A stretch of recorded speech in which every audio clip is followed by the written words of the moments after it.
सभी स्टूडेंट को जय हिंद और प्यार भरा नमस्कार। और मैं लेके आ चुका हूँ आपके सामने एसएससी एमटीएस की। अगर आप तैयारी कर रहे हो तो इस क्लास के अंदर हम देखेंगे टॉप 40 से 50 क्वेश्चन। इस क्लास के अंदर हम देखने वाले हैं मात्र 16 मिनट के अंदर। 16 से 17 मिनट की क्लास आपके लिए इंपॉर्टेंट होने वाली है मेरे दोस्त। आपको एक बार इसको लाइक शेयर करना है और कमेंट करना है कितने क्वेश्चन आप सही करते हो, और मैं आपके लिए बेहतर क्वेश्चन रोजाना ऐसे लेकर आता रहूंगा आप ही के YouTube channel all exam class के ऊपर। टाइम रहेगा 11 बजे का। अगर मैं आप सभी को कहूं कि पहला क्वेश्चन हम डिस्कस करते हैं मेरे दोस्त, तो वो हमें क्या कहता है। चलो, निम्नलिखित में से किस मौर्य राजा के शासनकाल में कलिंग का युद्ध लड़ा गया था। ऐसा कौन सा मौर्य राजा था जिसके शासनकाल में कलिंग का युद्ध लड़ा गया था। तो आप सभी कहोगे sir option number D Ashok बिल्कुल सही हो जाएगा। तो आपको ध्यान होना चाहिए, कलिंग का युद्ध लड़ा गया था 200 कौन से 61 ईसा पूर्व लड़ा गया था। ईसा पूर्व आपको ये याद रख लेना है मेरे दोस्त। चलो अगले क्वेश्चन के ऊपर क्या कह रहा है। क्वेश्चन नंबर देखो 2, भारत के राष्ट्रपति का चुनाव दोबारा किया जाता है, यानी खाली स्थान पर क्या आएगा, ये हमसे पूछा गया है। तो आपका उत्तर इसमें क्या होगा। आपका उत्तर बनेगा ऑप्शन नंबर बी, यानी कि संसद के दोनों सदनों के निर्वाचक सदस्यों और राज्य और विधान सभाओं द्वारा। ठीक है, यानी राज्यसभा और विधानसभा में जो लोग होते हैं उनके द्वारा। ठीक है, फिर अगला क्वेश्चन देखो आप। क्वेश्चन नंबर आपके सामने 3 आ चुका है। ठीक है, देखो क्वेश्चन बनता है तपन कुमार पटनाकर ने किस नृत्य शैली के संगीत नाट्य अकादमी पुरस्कार जीता था। ठीक है, तो यहाँ से हमारा उत्तर बनेगा क्या, छऊ। छऊ यानी ऑप्शन नंबर अपना यहाँ पर डी बिल्कुल सही और सटीक उत्तर इस क्वेश्चन में हो जाता है। फिर मैं लेके आता हूँ आपके सामने अगला क्वेश्चन। देखिए क्या कह रहा है।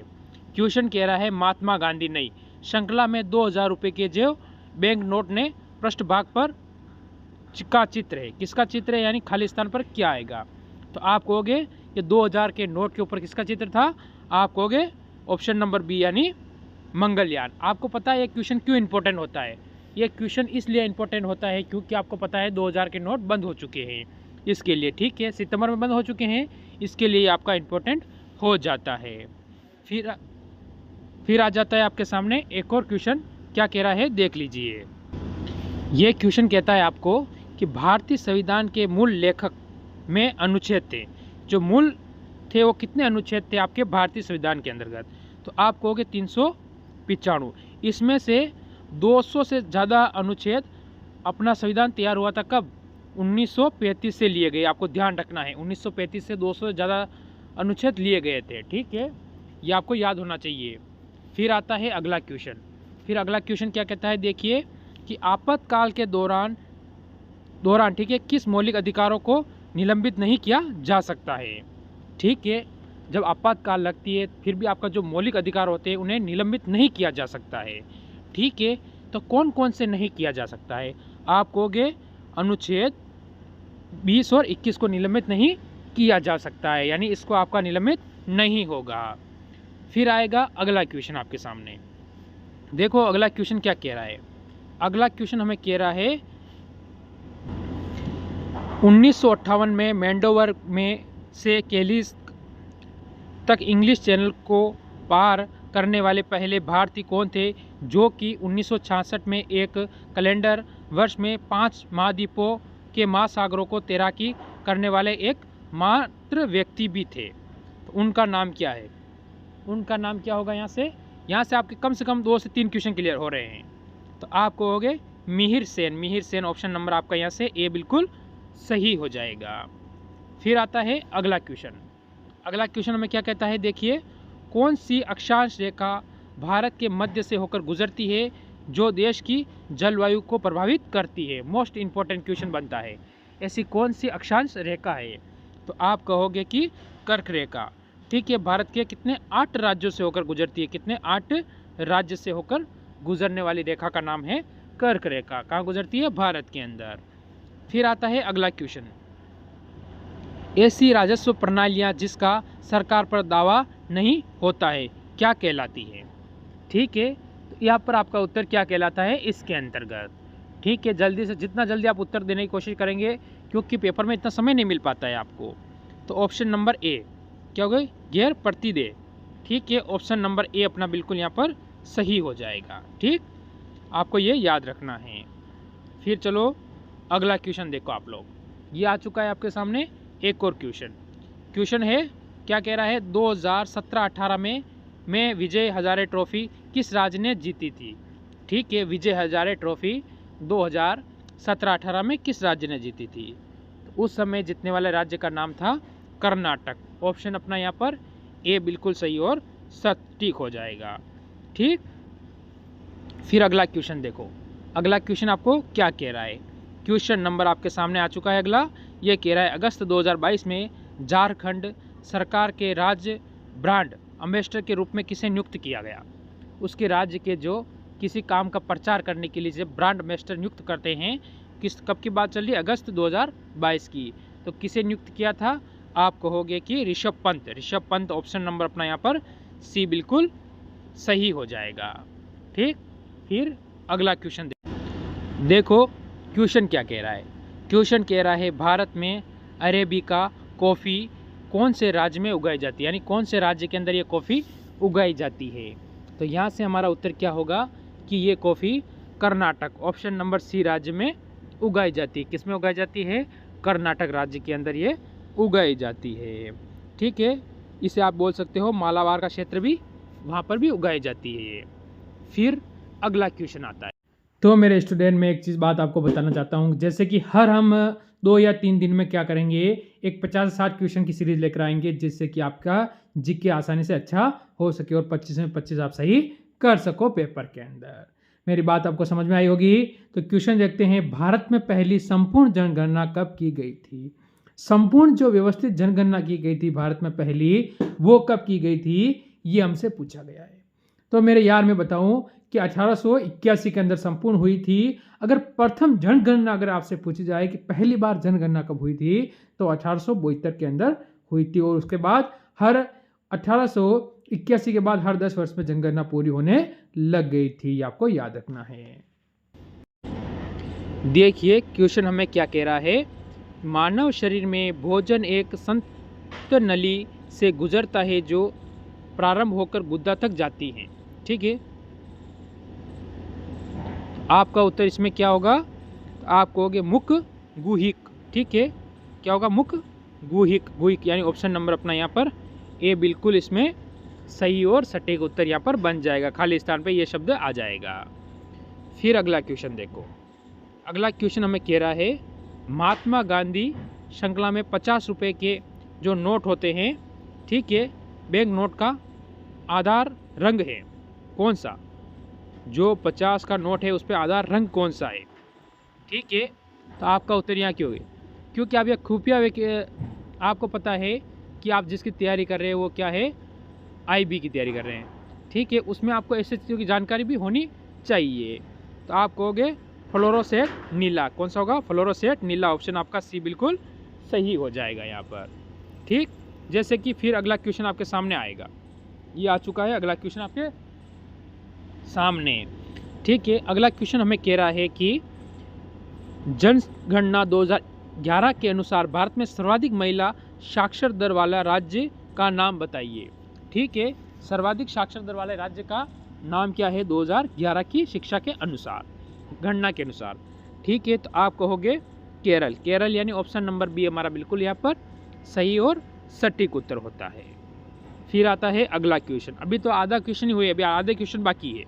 देखो, निम्नलिखित में से कौन सा मामला आपराधिक कानून का मामला नहीं है। ठीक है, कि कानून का मामला नहीं है। ठीक है, जैसे कि तलाक का मामला, हत्या का, चोरी का या दहेज के लिए प्रताड़ित करना। ठीक है, तो आप कहोगे तलाक। भाई तलाक तो आपकी मर्जी से देते हो आप, नहीं भाई आपको अच्छा लगा, आपकी वाइफ को अच्छा नहीं लगा तो आपने तलाक दे दिया, इसीलिए ऑप्शन नंबर आपका यहाँ पर ए बिल्कुल सही और सटीक होता है। ठीक, फिर देखो अगला क्वेश्चन हमें क्या कह रहा है देख लीजिए। अगला क्वेश्चन का कहना है कि 5वीं पंचवर्षीय योजना और 6ठी पंचवर्षीय योजना के बीच की योजना कहलाती है। क्या कहलाती, 5वीं और 6ठी के जो बीच में योजना आई थी वो योजना क्या कहलाती है। तो हमारा उत्तर यहाँ से क्या होगा, हमारा उत्तर होगा क्या, यहाँ से रोलिंग, रोलिंग यानी ऑप्शन नंबर आपका यहाँ से सी हो जाएगा। ठीक है, क्योंकि दोनों के बीच में 2 वर्ष का अंतर था, यानी ये दोनों योजना के बीच में 78 से लेकर 80 तक का बीच में अंतर आया था। क्या आया था? अंतर। ठीक है, इन दोनों के बीच में अंतर आ गया था। फिर आएगा अगला क्वेश्चन। अगला क्वेश्चन क्या कहता है? महाशिवरात्रि में हिंदू देवी देवता भगवान शिव के सम्मान में हिंदू माह में मनाई जाती है। तो कब मनाई जाती है? इस माह का नाम आपको क्या है? जैसे कार्तिक, चैत, फागुन या वैशाख। तो इसमें अपना उत्तर क्या होगा? तो अपना जो यहाँ से उत्तर बनता है वो बनता है फागुन। ऑप्शन नंबर आपका यहाँ से सी वाला बिल्कुल सही और सटीक उत्तर होगा। ठीक है, ये आपको ध्यान रखना है। कृष्ण पक्ष की चतुर्थी को यानी क्या मनाया जाता है? महाशिवरात्रि मनाई जाती है। फिर अगला क्वेश्चन आया है जो कि मोस्ट इम्पोर्टेंट क्वेश्चन बनता है आपके यहाँ से। ठीक है, बैडमिंटन में प्रत्येक खेल में गेम में कितने अंक होते हैं? जो बैडमिंटन होता है उसके अंदर कितने अंक होते हैं? जैसे 20, 15, 11 या फिर 21। तो आप कहोगे ऑप्शन नंबर डी 21 हमारा बिल्कुल सही और सटीक हो जाएगा। देखिए क्वेश्चन हमें क्या कह रहा है। क्वेश्चन का कहना है निम्नलिखित में से कौन ब्रिटिश भारत में भारतीय सिविल सेवा में भर्ती होने वाला पहला भारतीय था? ठीक है, सिविल सेवा के अंदर भर्ती होने वाला प्रथम भारतीय के बारे में आपसे बताया जा रहा है। तो यहाँ से हम क्या बताएंगे अपना उत्तर? हमारा उत्तर होगा ऑप्शन नंबर कौन सा? जल्दी बता दो, सी यानी सत्येंद्र नाथ टैगोर। ठीक है, ये आपको याद रखना है। कब बने ये? तो आपको होना चाहिए 1864 में। ठीक है, 1864 आपका उत्तर बिल्कुल सही हो जाएगा। ठीक है, फिर अगला क्वेश्चन देखो आप लोग। अगला क्वेश्चन आपको कह रहा है भारतीय संविधान का कौन सा अनुच्छेद प्राण और दैहिक स्वतंत्रता का संरक्षण में संबंधित है? ठीक है, तो आपका उत्तर यहाँ से क्या होगा? 20, 21, 22 और 19। ठीक है, या फिर 19, 20, 21, 22। तो आप कहोगे 21। ऑप्शन नंबर अपना यहाँ पर कौन सा? बी बिल्कुल सही और सटीक बताओगे। फिर आता है अगला क्वेश्चन। अगला क्वेश्चन हमें कहता है निम्नलिखित में से कौन सा आंध्र प्रदेश का शास्त्रीय नृत्य है?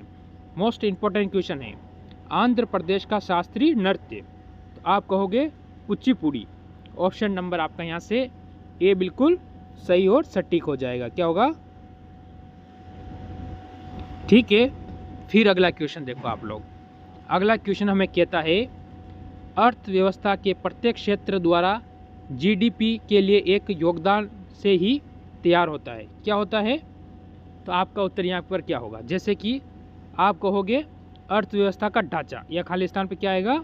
अर्थव्यवस्था का ढांचा यहीं से तैयार होता है। तो ऑप्शन अपना डी हो गया, यहाँ पर डी बिल्कुल सही हो जाता है। फिर आता है आपके सामने अगला क्वेश्चन। देखो क्या कह रहा है। ओलंपिक्स में भारत के प्रथम ध्वजवाहक का नाम क्या है?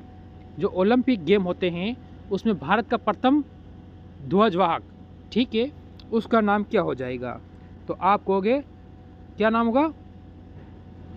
पुरमा बनर्जी। ऑप्शन नंबर आपका यहाँ से क्या हो जाएगा? ऑप्शन नंबर आपका बी बिल्कुल इसमें सही और सटीक उत्तर यहाँ से बन जाएगा। फिर आता है एक और क्वेश्चन जो आपको क्या कह रहा है। मोस्ट इम्पोर्टेंट क्वेश्चन बनता है ये आपके लिए।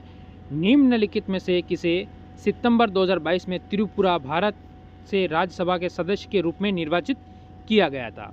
जो त्रिपुरा से थे उनको 2022 के अंदर भारतीय किसमें राज्यसभा में क्या सदस्य में निर्वाचित किया गया था। तो उनका नाम क्या होगा? आपका उत्तर यहाँ से क्या बनने वाला है? तो आप कहोगे बिल्प कुमार देव। ऑप्शन नंबर अपना यहाँ पर सी बिल्कुल सही और सटीक उत्तर इसमें कर लोगे। देखो क्वेश्चन क्या कहता है। क्वेश्चन हमें कह रहा है अक्टूबर 2022 के अनुसार भारतीय कम्युनिटी पार्टी के महासचिव कौन हैं? 2022 के, ठीक है, अक्टूबर। तो क्या होगा? तो आप कहोगे डीजी राज यानी ऑप्शन नंबर आपका यहाँ से डी वाला बिल्कुल सही और सटीक उत्तर इस क्वेश्चन में यहाँ से बन जाएगा। फिर लाऊंगा मैं अगला क्वेश्चन आपके सामने। अभी तो क्वेश्चन बाकी है, कहीं नहीं जाना है क्योंकि सिलेक्शन लेना है, ठीक है। फिर ये क्वेश्चन आपके सामने आ चुका है। श्वेन तंगसांग के अनुसार नालंदा बौद्ध मठ, ठीक है, खाली स्थान पर नए प्रवेशकों से घटित प्रश्न पूछते हैं जिसका उत्तर देना बहुत कठिन होता है। तो क्या होगा आपका उत्तर यहाँ से? इस क्वेश्चन के अंतर्गत। यहाँ से आपका उत्तर होगा ऑप्शन नंबर ए यानी द्वारपाल। द्वारपाल यानी ऑप्शन नंबर आपका यहाँ से ए बिल्कुल सही और सटीक होता है। फिर अगला क्वेश्चन आया आपके सामने, देखिए, और अच्छा लगे तो वीडियो को एक बार लाइक ज़रूर कर देना। मोस और मार्केशिया निम्नलिखित में से किसके अंतर्गत आते हैं, यानी किसके अंतर्गत आते हैं आपको बताना है। ठीक है, तो आपका उत्तर यहाँ से क्या होगा, ब्रायोफाइटा। ठीक है, ऑप्शन नंबर अपना यहाँ पर सी बिल्कुल आप यहाँ क्या करोगे, सही और सटीक उत्तर कर दोगे। फिर आता है अगला क्वेश्चन, क्या कह रहा है देख लीजिए। जोगोई भारतीय शास्त्रीय नृत्य निम्नलिखित में से किस नृत्य रूप की एक प्रमुख शैली है। जोगोई, ठीक है, किस नृत्य की एक प्रमुख शैली है, आप कहोगे मणिपुरी। मणिपुरी यानी ऑप्शन नंबर आपका इसमें ए बिल्कुल सही और सटीक उत्तर इस क्वेश्चन में यहाँ बन जाएगा। फिर आता है आपके सामने अगला क्वेश्चन, देखिए क्या कह रहा है। ये क्वेश्चन आपको कहता है कि जीवाश्म ईंधन के जलने से होने वाले प्रदूषण को कम करने के लिए तरीकों की पहचान करें। ठीक है, तो उसको कम कैसे किया जा सकता है, तो आप कहोगे दहन प्रक्रिया की क्षमता में वृद्धि करके। ठीक है, ऑप्शन नंबर आपका यहाँ से सी हो जाएगा। ठीक, फिर आज का क्या रहेगा, लास्ट और अंतिम क्वेश्चन अब आपके सामने आ चुका है। ठीक है, अब अंतिम क्वेश्चन क्या कहता है देख लीजिए। निम्न में से क्या 7वीं पंचवर्षीय योजना के मुख्य उद्देश्यों में से एक था क्या, तो आप कहोगे खाद्यान्नों के उत्पादन में वृद्धि। ऑप्शन नंबर अपना बी यहाँ बिल्कुल सही और सटीक हो जाएगा। तो ये थे आज के टॉप से कम 40 क्वेश्चन मैंने आपको करवाए हैं। जैसा कि ऐसे कैसे क्वेश्चन आपके पेपर में आपको देखने को मिलते रहेंगे। तो अच्छी लगी हो तो वीडियो को लाइक करना नहीं भूलना। सभी को मेरी तरफ से जय हिंद, जय